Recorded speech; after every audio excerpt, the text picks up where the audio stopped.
महायुती सरकारने सुरू केलेल्या लाडकी बहीण योजनेच्या अंतर्गत पात्र महिलांना दरमहा 1,500 रुपये देण्यात येतात। हे पैसे लाडक्या बहिणींच्या थेट बँक खात्यात जमा करण्यात येत असतात। मात्र मे महिना उलटून गेला तरी या हप्त्याचे पैसे लाडक्या बहिणींच्या खात्यात जमा झालेले नाहीत। जून महिना उजाडला असतानाही मे महिन्याचे पैसे न मिळाल्याने लाडक्या बहिणी संभ्रमात आहेत। पण आता मे आणि जून महिन्याच्या हप्त्याच्या संदर्भात आता एक मोठी अपडेट समोर येत आहे।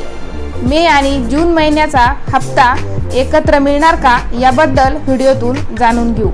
मुख्यमंत्री माझी लाडकी बहीण योजनेच्या मे महिन्याच्या हप्त्याची वाट पाहणाऱ्या लाडक्या बहिणींसाठी एक मोठी बातमी आहे। मिळालेल्या माहितीनुसार राज्य सरकारकडून मे आणि जून अशा दोन्ही महिन्यांचा हप्ता एकत्र देण्यात येण्याचे नियोजन केले जात आहे।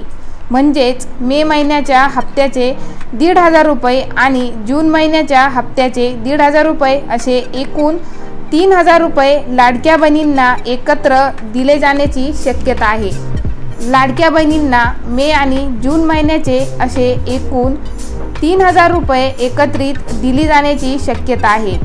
हे 3,000 रुपये वटपौर्णिमेच्या मुहूर्तावर लाडक्या बहिणींच्या थेट बँक खात्यात जमा केले जाणार असल्याचं बोललं जात आहे।